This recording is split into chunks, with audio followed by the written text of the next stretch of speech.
We are learning more tonight about the Dallas police officer killed in what the police chief describes as an execution. Hello, everybody. I'm Heather Hayes. I'm Steve Eager. Officer Darren Burks was shot in his patrol car sitting outside a community center last night in East Oak Cliff. Police Chief Eddie Garcia says Corey Cobb Bay approached the officer, recorded his interactions with that officer before shooting the officer through the window. He then waited for backup officers and shot the first two who arrived. One officer has serious injuries to her face. The other was shot in the leg. And he was senselessly and tragically murdered in the line of duty. We came close to losing other officers who put their lives on the line to protect their brother. And it is by the grace of God they're still with us today. So the shooter led police on a chase after the shootings that ended in Louisville, got out of his vehicle, pointed a shotgun at the pursuing officers who then opened fire and killed him. The police chief called this planned and a premeditated attack. Fox 4's Sean Rabb is in our newsroom following more on the story. Sean. Yeah, a couple of things I need to tell you about. First of all, he waited on the responding officers to arrive and then opened fire on them as they arrived. Those officers, Senior Corporal Carissa David, shot in the face. The other, Senior Corporal Jamie Farmer, his wound not as severe, shot in the leg. He's been released from the hospital. The fallen officer is Darren Burks, who grew up here in North Texas, touched many lives before his was taken. The shooter talked to the officer, as you mentioned, before he fired on him, and as you said, killed him while he was sitting in his squad car. Officer Burks was executed.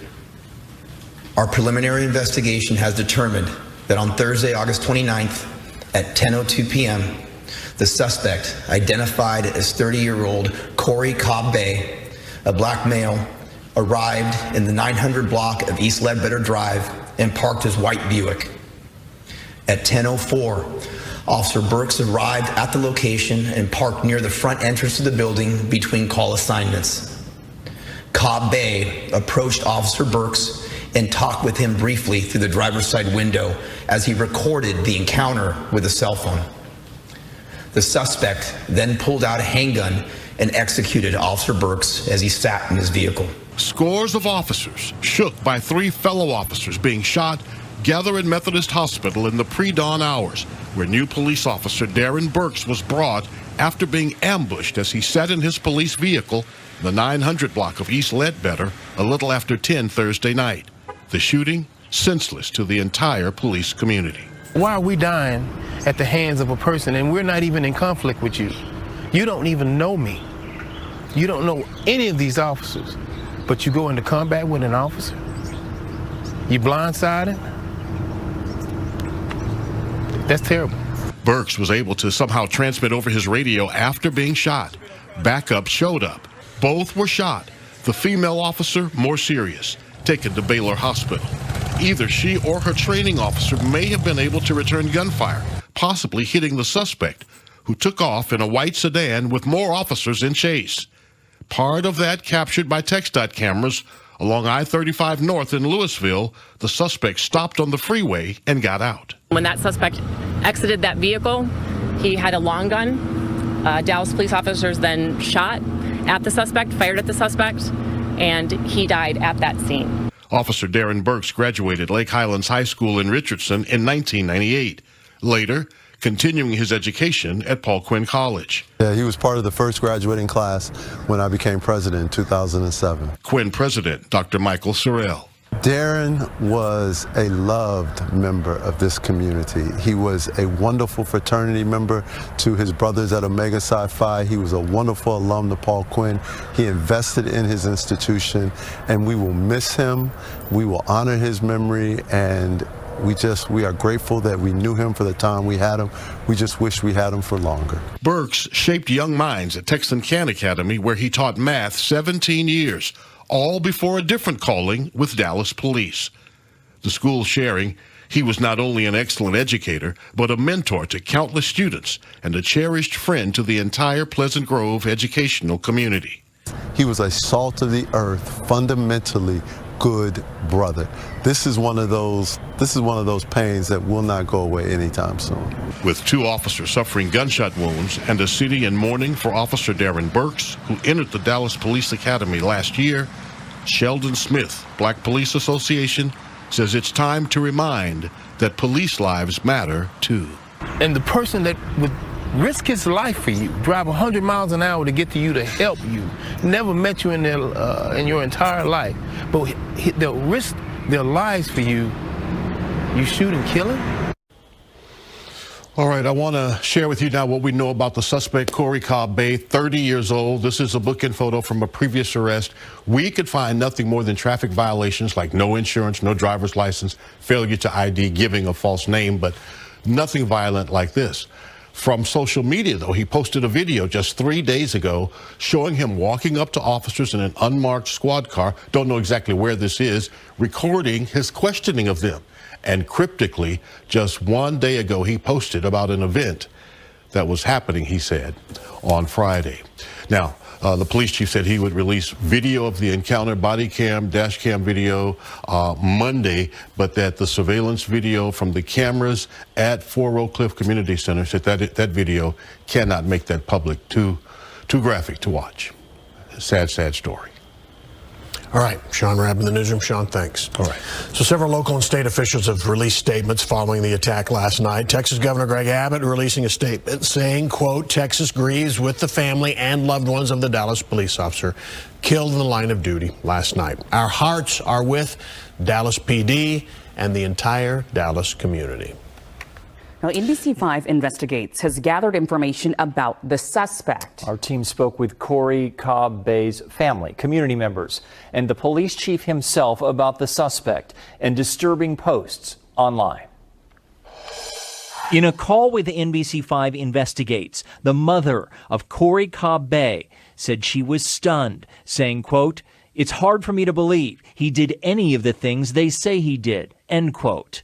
Cobb said a few nights ago her son was driving and said he believed he was being followed. NBC5 Investigates reviewed a Facebook page that appears to belong to Cobb Bay. There's some demons, you see? A video posted on that page 1 day ago shows him behind the wheel of a car. In that black SUV, just following me for no reason. Another video posted 4 days ago on Cobb Bay's apparent Facebook page shows him approaching the door of what appears to be an unmarked police car. Is there any problem, officers? Nothing? There was no real motivation here that seems apparent. Tom Petrowski is an assistant professor of criminology at Tarleton State University who spent decades at the FBI. He looked through some of Cobb Bay's posts and says investigators will be looking at them too. They'll do obviously a very robust deep dive into his online presence, his social media contacts, everywhere he's been on his computer, who he's talking to. In a news conference, Dallas Police Chief Eddie Garcia said the department is investigating Cobb's online presence and beliefs. Yes, there's evidence that he's part of this Moorish sovereign citizen. We're less than 24 hours into this, and so that will come out. We're scouring through his social media to see if we can find anything that's similar to some sort of type of manifesto. The Southern Poverty Law Center says some members of the group have engaged in confrontations with law enforcement. It is not clear from the social media posts whether Cobb Bay viewed himself as a member of that or any other ideological group. On the 29th at about 10:10 p.m., Dallas police officers were called to an officer in distress call in the 900 block of East Ledbetter Drive. When our officers arrived, they found a Dallas police officer who had been shot in his marked patrol vehicle. Responding officers then exchanged gunfire with the suspect at that scene, and 2 officers were shot at that scene. All 3 were taken to local hospitals. 1 of those officers is listed in stable condition, 1 officer is listed in critical condition, and 1 officer died from his injuries this evening. That suspect then fled the scene. Our officers pursued. That pursuit ended in Louisville, in the 1000 block of Stemmons Freeway. The preliminary investigation is showing them when that suspect exited that vehicle, he had a long gun. Dallas police officers then shot at the suspect, fired at the suspect, and he died at that scene. Obviously, the investigation is ongoing. We have obviously scenes here in Dallas and also in Louisville that we're investigating at this time. So that will be continuing throughout this morning and through the day. One more thing that I'll add, and I think that you see that from the support that we have behind us and from our city leaders, is that our department is hurting. We have officers who are injured, who are in the hospital, and we lost one of our own. We asked tonight and this morning for the thoughts and prayers of our city, for not only those who are recovering in the hospital, but for our fallen, for their family, and for their loved ones, and for us as a department as well. Chief Garcia will obviously be able to update in the coming days on the investigation and on our fallen and on the officers who are injured. That's all that we have for this evening, and we want to really appreciate all the support that we have with you guys being here and to get our message out to the city for their support, to thank them for their support, and that we will have that update from Chief Garcia coming soon. Okay.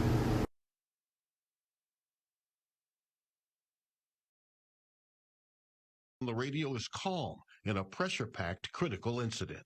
Got door coming open. Use caution. He's looking back, still in the car, coming out with a weapon. Coming out with, nope, hands are up. Cobb gets out with hands up, then goes back to the car and gets a weapon. Officers yell for him to drop the gun. He's got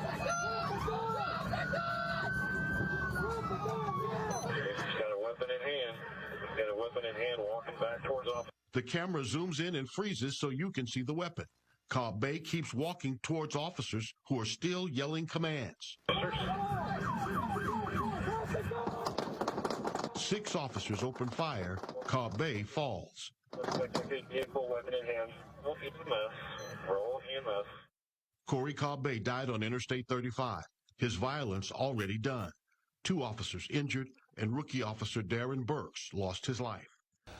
For months, Arlington police have been dealing with cop watchers at scenes and investigations. They videotape and often haggle and hassle officers.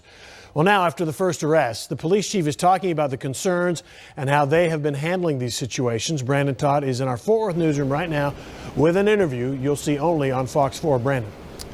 Yeah, Chief Will Johnson sat down with me and discussed this problem that has been going on for several months. He said there's a fine line between shooting video and interfering with a police investigation. And he said this weekend that line was crossed. You're being detained. Do not. This is the video that cop watchers are calling an assault. It's posted on Facebook. Saturday night, Arlington police pull a driver over. The Tarrant County Peaceful Streets Project is rolling video, and at some point, Janie Lucero is arrested. I'm going to run the range. Lucero is the wife of Corey Watkins, president of Open Carry Tarrant County, an outspoken critic of Arlington police. He was arrested that night, along with fellow watcher Joseph Ty. An officer has to be able to do the job that the community has asked them to do. Arlington Police Chief Will Johnson says his officers are used to being recorded on camera and seeing videos like this posted online.